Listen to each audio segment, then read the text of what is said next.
오늘은 시편 1편 말씀을 가지고 하나님의 메시지의 유형에 대해서 깊이 은혜 받고자 합니다. 하나님의 메시지의 형태는 두 가지의 형태가 있습니다. 하나는 기록으로서의 하나님의 메시지와 또 다른 하나는 상황으로서의 하나님의 메시지인 것입니다. 그러면 기록으로서의 메시지는 어떤 내용이냐? 하나님께서 당신의 의지가 기록의 메시지로 성경에 기록이 되어 있습니다. 하나님은 이런 의지를 가지고 계신 분이며 그 의지를 창세기부터 계시록까지 계속 의지적인 표현을 기록해 놓았습니다. 그 기록해 놓아진 하나님의 의지적인 요소는 인간들을 향하여서 제시하시는 하나님의 메시지인 것입니다. 하나님의 의지는 인간들을 향하여서 생육하고 번성하고 충만하라, 정복하고 지배하라. 왜냐? 나는 내 형상으로 너희들을 만들었기 때문에 이것이 창세기에 기록되어져 있는 하나님의 의지적인 요소입니다. 세상 만물을 창조하였고 좋았습니다. 인간을 창조하였고 심히 좋았습니다. 심히 좋은 인간들로 하여금 세상 모든 창조한 것을 다스려 지배하라고 하셨습니다. 그 다스려 지배하는 것이 아담과 하와에게 뿐만 아니라 생육하라, 번성하라, 충만하라. 생육하고 번성하는 것은 자손 만대에 주시겠다는 하나님의 의지였고, 그 하나님의 의지에 의해서 아담부터 지금까지 하나님께서는 우리에게 그와 같은 놀라운 축복을 주시는 것이 하나님의 의지인 것입니다. 이것이 성경의 창세기부터 계시록까지 기록이 되어 있는 것입니다. 그 하나님의 의지가 어떻게 이행되고 있는가에 대한 내용이 하나님께서 인간을 창조할 때는 이렇게 창조하였고 창조하였던 인간들이 죄를 질 때는 이렇게 죄를 졌으며 그 죄를 졌던 인간들이 에덴 동산에 쫓겨날 때는 어떻게 쫓겨났고 쫓겨났던 인간들이 자손이 이러한 자손들이 이렇게 죄를 졌고 이렇게 죄를 졌던 인간들을 향하여서 하나님께서는 이렇게 벌하셨고 그 벌하셨던 인간들을 다시 하나님께서 부르시고 다시 부르심에 있어서의 방법은 어떤 방법으로 부르셨고 그 부르셨던 그 사람은 어떻게 이끌고 가시고 그를 향하여서 당신의 뜻을 어떻게 이행하고 계신다 하는 것이 성경에 기록되어 있는 것입니다. 그러면 성경에 그와 같은 내용이 기록이 되어졌을 때 1만 3천 명의 사람들이 나와 있고 사건은 4,000년에 거쳐서 기록이 되어 있을 뿐만 아니라 성경에 등장하는 모든 사람들이 수백만 아니 수천만이라고 설명을 하여 수 있는 것이 성경에 기록되어져 있는 내용입니다. 그러면 성경이 다른 종교의 경전과 뭐가 다르냐? 다른 종교의 경전은 한 사람이 썼습니다. 불교 경전은 시달다 얘기입니다. 뿐만 아니라 유교 경전은 공자 얘기입니다. 맹자만 맹자가 썼습니다. 중용, 대학, 논엄 전부 공자의 얘기입니다. 그러면 우리 기독교로서의 경전은 기록되어 있는 사람들이 수없이 많은 사람들이 썼을 뿐만 아니라 거기에 등장하는 인물이 수없이 많은 사람으로서 1만 3천 명이 적혀 있고 기록되어 있는 사람들이 수없이 많은 사람들이 활동의 내용을 기록해 놨습니다. 뿐만 아니라 성경에 있어서의 기록된 연도가 4,000년에 거쳐서의 상황이 기록되어져 있는 것입니다.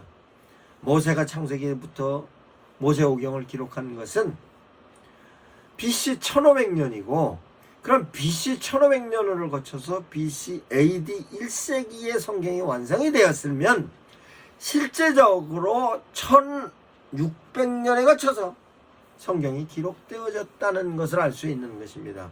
그러나 기록이 되어져 있는 그 기록 기간만 1500년, 1600년, 1700년으로 생각할 수 있는 것이지만 그 성경에 나와 있는 상황에 관련된 내용은 창세기부터 지금까지의 내용을 정황으로 보면 성경의 역사를 6,000년으로 보면 4,000년에 걸쳐서 써여져 있는 것이지만 실제로 하나님께서 세상을 창조하신 창조에 대한 모든 내용을 분석해 보면 실제적으로 성경이 기록되어 있는 그 모든 상황과 정황에 대한 내용은 인간이 표현할 수 없을 만큼에 대한 내용입니다.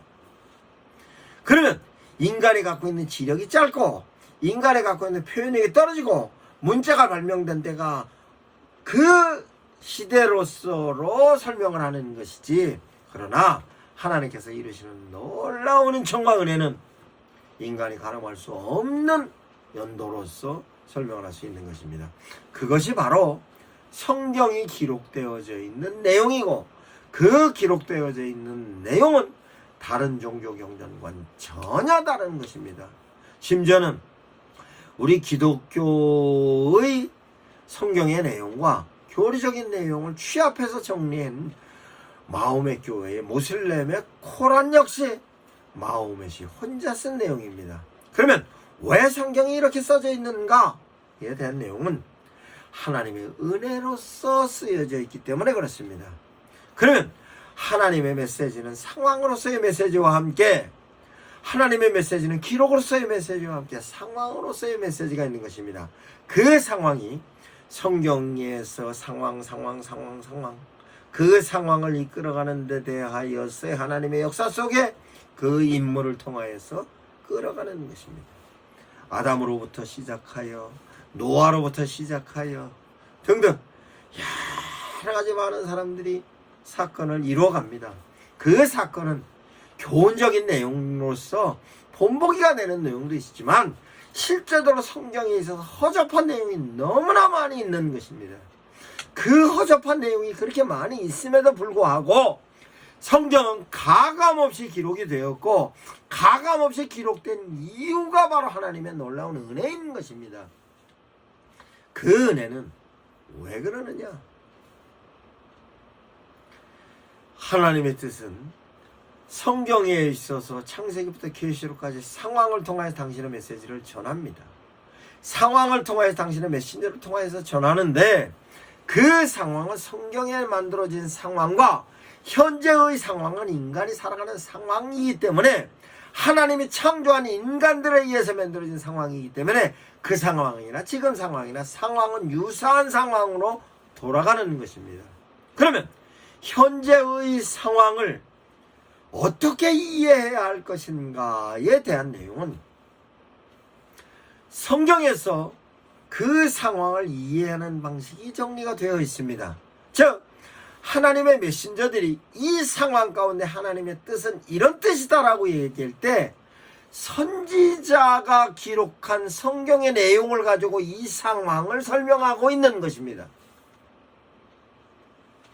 그러면 선지자가 기록되어졌을 때의 그 상황은 이런 상황이었고 이런 하나님의 뜻이 있었으며 그 뜻은 사람들이 이렇게 이행하였다. 그 이행하였을 때는 하나님의 뜻을 수용하기도 하였고 하나님의 뜻을 거부하기도 하였다. 그때의 하나님의 메시지는 이런 메시지였다 라고 하나님의 메신저들이 성경을 기록할 때의 그 여건과 상황과 상태는 반드시 전에 만들어졌던 상황을 통하여서 제시했던 하나님의 메신저들의 말씀을 인용하여 정리를 합니다. 그것은 예수님도 그렇게 하였고 구약시대 때 선지자들 또한 그렇게 하였을 뿐만 아니라 신약에 있어서의 하나님의 메신저인 사도들도 그와 같은 내용을 인용하여서 정리를 합니다. 그러면 이와 같은 내용을 비추어서 우리도 현재의 상황을 어떻게 이해해야 하는가에 대한 내용은 현재의 상황을 성경에 기록되어 있는 유사 상황과 비추어서 그때 하나님의 메시지는 이러하였다. 그 메시지가 현재 우리에도 그대로 적용되는 것이다 하는 것이 성경을 인용하여서 제시하였던 하나님의 메시지가 똑같이 우리에게 유용되는 것입니다. 그 메시지가 우리에게 유효한 것으로서 그런 의미로 성경을 바라보는 것이 바로 현재의 상황을 내가 성경에 비추어서 진단할 수 있고 성경에 비추어서 삶의 방향을 잡을 수도 있고, 성경에 비추어서 하나님의 뜻을 이해하고 그 뜻을 내가 수용하는 것으로 순종의 모습으로 나타나는 것입니다. 그러한 의미로서 시편 1편 말씀을 이해할 수 있는 것입니다. 많은 사람들은 축복받기 원합니다. 그 축복에 대한 내용이 어떤 내용이냐? 내가 하는 일마다 잘 되기를 원합니다. 내가 하는 일마다 잘 되는 모습은 내가 의도할 때마다 나에게 발생되는 수입이, 적절한 수입이 나한테 인감이 되는 것을 모든 사람들이 바라고 있으며, 그것은 직장생활을 통하여서, 사업을 통하여서, 내가 하고 있는 비즈니스의 모든 내용에 관련된 내용으로서 나는 적절한 수입이 있어야 내가 생활을 할 수 있는 것입니다. 내가 농사를 짓는 사람이면 농사를 짓는 부분으로서 과실이 농사 때에 따라서 수확을 할 수 있는 것일 뿐만 아니라, 직장 생활하는 사람이면 직장 생활하는 데 따른 수입이 나한테 와야 되는 것이고, 사업을 하는 사람이면 사업을 하는 사람에 따라서 수입이 나한테 인감이 되어야 하는 것이 바로 하나님께서 나에게 주시는 축복인 것을 이해해야 하는 것으로, 그렇게 내가 시절을 쫓아 내게 과실을 주겠다 라고 하나님께서 시편 1편 가운데 말씀을 하고 계십니다. 그런데 그 시절을 쫓아 과실을 맺기 위해서는 너는 시냇가에 심은 나무가 뿌리를 시냇가에 심은 것처럼 너의 뿌리는 어디 있냐? 하나님께 뿌리를 받고 있어야 하는 것입니다. 하나님께 뿌리를 받고 있어야 잎사귀가 마르지 않죠. 잎사귀가 마르지 않아야 무성한 잎사귀를 통하여서 실제적으로 열매도 맺어지는 것뿐만 아니라 그 계획하고 있는 일이 실제로 형통을 통하여서 내가 의도한 뜻이 이루어지는 것입니다. 이렇게 하기 위해서는 어떻게 하여야 하는가?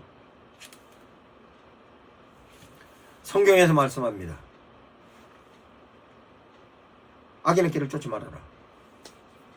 죄인의 길에 서지 말아라. 오만한 자리에 앉지 말아라 라고 말씀하십니다. 그러면 실제적으로 성경 가운데서 악인의 꾀를 쫓은 사람 수없이 많이 있습니다. 죄인의 길에 서서 하나님과 반대되는 죄인의 길로 달려간 사람 수없이 많이 있습니다. 뿐만 아니라 오만한 자리에 앉아서 오만을 부리고 교만했던 사람도 수없이 많이 있습니다. 그 사람들은 성경의 기록 가운데서 보면 망하는 모습으로 수없이 많은 사람을 예로 설명할 수 있습니다. 그러면 다시 복 있는 사람으로 악인의 길을 쫓지 않은 사람, 죄인의 길에 서지 않은 사람, 오만한 자리에 앉지 않은 사람, 수없이 많은 사람을 성경을 통해서 알 수 있습니다. 그러면 악인의 길을 쫓지 않고 죄인의 길에 서지 않고 오만한 자리에 앉았던 사람들은 어떤 사람이냐? 하나님의 뜻을 그대로 지키고 살아간 사람입니다. 그러면 하나님의 뜻은 뭐냐? 하나님께서 이것은 하라, 이것은 하지 마라 라는 것을 하나님께서 율법으로 만들어 놓으셨고, 그 율법으로 만들어 놓은 그 율법을 그대로 지킨 사람들은 하나님께 놀라운 축복을 받는 것입니다. 그 축복을 받은 자의 모습은 성경에서 수없이 많은 사람을 설명할 수 있습니다. 그런데 그 축복을 받은 율법을 즐거이 지키고 사는 사람은 끊임없이 율법을 통하여서 깨닫고자 합니다. 그래서 언제든지 하나님의 말씀을 찾아갑니다. 그 하나님의 말씀을 찾아가는 모습으로 귀를 기울이고 있습니다.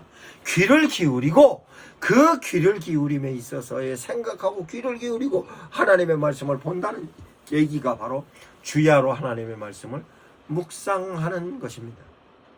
그러면 여러분들은 하나님의 말씀을 어떻게 묵상하고 계십니까? 주야로 묵상하고 계십니까? 하나님의 말씀을 끊임없이 생각하고 계십니까? 중요한 것은 주야로 묵상하는 가운데서 여호와의 율법을 즐거워하는 것으로서 지키는 것입니다. 즐겁다는 것은 결과론적인 얘기입니다. 그 결과론적인 얘기로 여호와의 율법을 지켰을 때 즐거움이 만들어지는 것입니다. 그 즐거움으로 여호와의 율법을 지키니 하나님께서 준비하신 축복의 시절을 쫓아 과실을 맺고, 과실이 맺어졌던 것뿐만 아니라 잎사귀가 무성함 속에서 하나님께서 형통으로서의 계속을 축복을 주시는 것이 바로 율법을 즐거워하는 것의 모습으로 시편 1편의 말씀인 것입니다. 이 시편 1편의 말씀을 내가 삶에 어떻게 적용하느냐에 따라서 그 현재의 상황이 시편 1편 말씀을 해가지고 현재 상황의 나를 진단해보고, 내가 일을 시작하는 사람이면 이 말씀을 지침을 가지고 이 말씀을 따라서 그대로 이행하면 하나님께서는 이와 같은 놀라운 축복의 모습이 이렇게 할 것이다 라고 하나님께서 약속하는 내용이 바로 시편 1편의 말씀인 것입니다. 이와 같은 유사의 말씀이 성경에 곳곳에 기록이 되어 있습니다. 그 곳곳에 기록이 되어 있는데 이와 같은 기록에 된 내용을 내가 순종하여 이대로 내가 지키고 가면 나는 축복의 모습입니다. 그러면 현재 내가 곤고합니까? 어렵습니까? 내가 현재 위치가 바람에 나는 겨처럼 위태롭습니까? 악인의 길을 쫓았겠지요. 죄인의 길에 섰겠지요. 오만한 자리에 앉았겠지요. 이것을 현재 상황에 비춰서 여러 가지로 얘기할 수 있습니다. 악인의 길을 쫓아요. 악인의 길을 쫓는 것은 악인의 길을 쫓아가는 것은 어떤 것이냐? 내가 만든 욕심에 의해서 이 욕심을 이루기 위해서 어디로 가는가? 라고 하면 분명히 하나님이 원하시지 않는 뜻으로 가는 경우가 대다수 다반사입니다. 어디로 물으러 갑니까? 하나님의 뜻을 품고 있는 사람에게 물으러 갑니까? 아니죠. 여러분들이 실제적으로 사업을 하는 부분이 됐든 어려운 부분이 현실에 부딪히면 실제적으로 어디로 물으러 갑니까? 하나님께 물으러 갑니까? 하나님의 뜻을 찾는 사람에게 물으러 갑니까? 이것이 악인의 길을 쫓는 모습이 실제적으로 현재의 모습으로 안타까운 모습을 많이 볼 수 있는 것입니다. 그것이 실제적으로 성공하기에 관련된 모든 내용을 보면 하나님께 순종하고 하나님의 뜻을 따르면 이렇게 성공할 수 있다. 그것은 시절을 쫓아 과실 맺는 너로 잎사귀가 무성함 속에서 너는 뿌리 박은 시냇가에 심은 나무가 형통으로 해결되는 것처럼의 하나님의 약속이 있음에도 불구하고 내 욕심에 의해서 내가 찾아갔죠. 그러니까 실제적으로 내가 현재 있는 모습이 위태위태한 것입니다. 이것을 빨리 전환하지 않으면 나는 죽을 수밖에 없습니다. 내가 교회 와서 예배는 드리고 있습니다만 내가 판단하고 내가 결정하고 내가 실천하는 것으로 내가 주인이 되었을 때는 그것은 바로 하나님이 원하는 판단을 할 수 없는 것으로서 하나님이 원하는 판단을 해야 하는 것이 악의 길을 쫓는 것입니다. 내가 판단하는 것이 아니고 하나님이 원하시는 결정을 하는 것이 내가 악인의 길을 쫓지 않는 것입니다. 그게 그렇게 하나님의 뜻을 판단과 결정을 하면 내가 죄인의 길에 서지 않을 수 있는 것이고, 죄인의 길에 서지 않으면 나는 오만한 자리에 앉지 않을 수 있는 것으로 나는 축복의 모습으로 가는 것입니다. 그 내용을 예수님께서 뭐라고 말씀하셨냐? 여호와의 율법을 즐거워하고 주야를 묵상하는 그 모습은 예수님께서 딱 두 가지로 말씀하십니다. 위로는 하나님을 사랑하고 아래는 내 이웃을 내 몸처럼 사랑하라. 모든 하나님에 관련된 율법은 하나님과 인간과의 관계와 인간과 인간과의 관계와 하나님께서 만드는 세상 만물을 어떻게 다스리라는 데 대한 내용이 율법의 내용입니다. 이것을 전체적인 모습의 계율로 설명을 하고 있고 세부적인 부분으로서는 율법이라고 설명을 할 수 있습니다. 그러면 이렇게 율법을 지키면 나는 너희들에게 이렇게 축복하겠다. 나는 너희들에게 이거 내 뜻을 이렇게 순종하면 이렇게 축복하겠다. 이와 같은 내용이 성경에 기록이 되어져 있는 내용이고, 성경에 기록이 되어진 내용은 추약하면 하나님은 이런 것은 하여라, 이런 것은 하지 말아라. 내가 이런 것을 할 때는 이렇게 축복하겠다. 내가 이런 것을 하지 않을 때는 이렇게 하겠다라고 정리가 되어져 있는 내용이 율법이고 성경인 것입니다. 이 내용을 여러분들께서 현재의 상황을 성경 말씀에 비추고 현재의 상황을 시편 1편의 말씀에 비추어 보면 내가 어떻게 살아야 할 것이다 하는 것이 정리가 될 것입니다. 시편 1편의 말씀을 통하여서 하나님께서 주시는 놀라운 축복을 영위하시기 바랍니다.